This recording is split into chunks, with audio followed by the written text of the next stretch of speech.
आवाज नहीं है। कैसन बानी आप सब? कैसे हैं?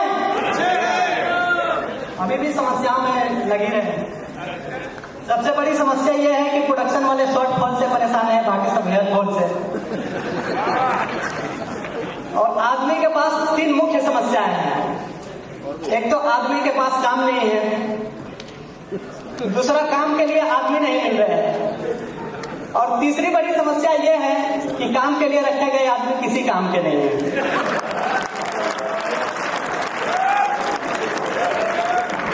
अभी भी आपकी तालियां कमजोर है।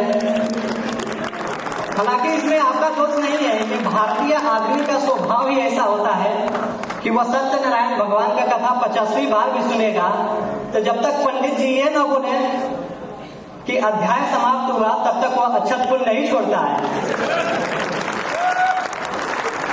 भैया थोड़ा माइक सही कर देना, बाकी लोग सुर में गाते हैं, मैं महिषासुर में गाता हूं। मैं आपको कुछ सुनाऊंगा, समझ आए तो तालियां बजाइएगा, और समझ ना आए तो ये सोच के तालियां बजाइएगा कि पढ़ा लिखा है। प्रोटोजोआ पेरीफेरा सिलेंड्रेटा, समझ नहीं आ रहा है कुछ लोगों का कि प्रोटोजोआ पेरीफेरा सिलेंड्रेटा, प्लेटे हेलमिन्थीज, एस्के हेलमिन्थीज, इकाइनोडर्मेटा, मोलास्का, कार्नेटा, संघ के तमाम जंतुओं सहित मैं आप सभी को प्रणाम करता हूं। मैं उत्तर प्रदेश का रहने वाला हूं, हालांकि कुछ दिन बिहार में भी रहा, लेकिन वहां शराबबंदी हो गई तो उत्तर प्रदेश आना पड़ा। और मजे की बात यह है कि जब उत्तर प्रदेश में सरकार बदली तो मुझे बुलडोजर से गुजरात पहुंचाया गया। और गुजरात क्या अद्भुत प्रदेश है साहब। जैसे ही मैं अंजार स्टेशन उतरा तो देखा कि 2 लोग आपस में आधे घंटे से गाली गलौज कर रहे थे। फिर जाके मैं 2 मिनट उन्हें समझाया तो मारपीट चालू हुई, उनके साथ नहीं मेरे साथ। बहुत अच्छा आप लोग सुन रहे हैं। अभी भी पीछे बैठ के कुछ लोग मोबाइल चला रहे हैं, हालांकि उसमें गलती उनकी नहीं है। अगर अभी नहीं चलाएंगे तो बाद में जवाब कैसे देंगे?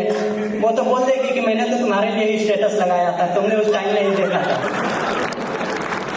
उनके लिए 4 लाइनें अर्ज किया है कि हो कितनी भी मुसीबत तुम अड़े रहना, हो कितनी भी मुसीबत तुम अड़े रहना, बात तो करिए कि हो कितनी भी मुसीबत तुम अड़े रहना, पड़े कितनी भी ठंड तुम रजाई में पड़े रहना, और वो डीपी दिखाकर तुमको गुमराह करेगी, वो डीपी दिखाकर तुमको गुमराह करेगी, पर मेरे दोस्त तुम आधार कार्ड पे अड़े रहना। बहुत बहुत शुक्रिया। हालांकि ये मोबाइल की आदत बुरी नहीं होती है, बुरी तब लगने लगती है कि लड़का बैचलर में रह रहा है और उसे मॉर्निंग शिफ्ट में ड्यूटी जाना है, और उसका साथी जो भी शिफ्ट करके आया पूरी रात गूगल जेमिनी से बात करना चालू कर दिया कि हेलो बाबू कैसे हो, खाना खाए? वहां थोड़ा खराब लगने लगता है। और अभी अभी नया साल गया, इसमें कुछ लोग क्रिस का गाना सुन रहे थे, कुछ लोग सैयारा देख के छाती पीट रहे थे।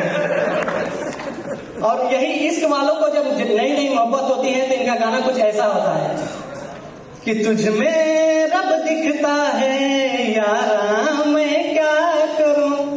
और वही मोहब्बत जब भारी पड़ने लगती है, खर्चे करवाने लगती है, तो इनका गाना बदल जाता है कि हमें तो लूट लिया मिलके हुस्न वालों ने, हमें तो लूट लिया मिलके हुस्न वालों ने, काली काली बालों ने, गोरे गोरे गालों ने। अध्याय समाप्त हुआ।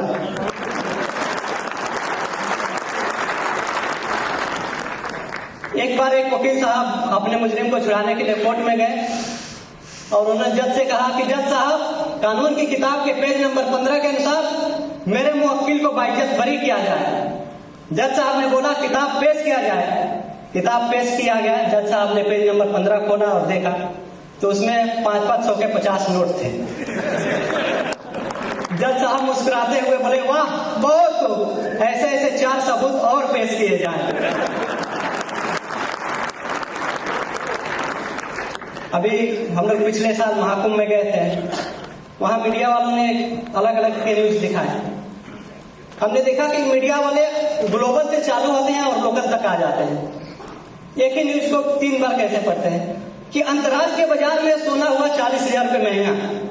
फिर उसी न्यूज को दूसरे तरीके से कि एनिवर्सरी के दिन सोने की अंगूठी ना देने के कारण पति ने लिखा तलाक।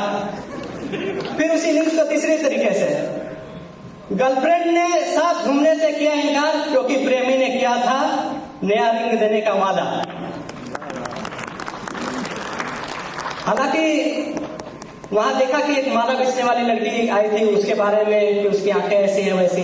4 लाइनें छंद के रूप में सुनिएगा कि छोड़ के मोह मन के बागों में गए, स्नान करने के लिए तो सभी गए ही होंगे, कि छोड़ के मोह मन के बागों में गए, ध्यान जलते हुए चिरागों पे गए, और लगानी थी डुबकी संगम में जिन्हें, और लगानी थी डुबकी संगम में जिन्हें, डूब मोनालिसा के नयन में गए, डूब मोनालिसा के नयन में गए। उसी टाइम हायरिंग टीम हमारे कॉलेज पहुंची हुई थी। मैकेनिकल लैब में इंटरव्यू चल रहा था। इंटरव्यूअर ने एक मैकेनिकल के लड़के से पूछा कि बताओ 1 किलो रुई भारी है या 1 किलो लोहा। लड़के ने बोला कि 1 किलो लोहा। इंटरव्यूअर गुस्से से, अरे बेवकूफ, जब दोनों 1-1 किलो है तो लोहा भारी कैसे हुआ।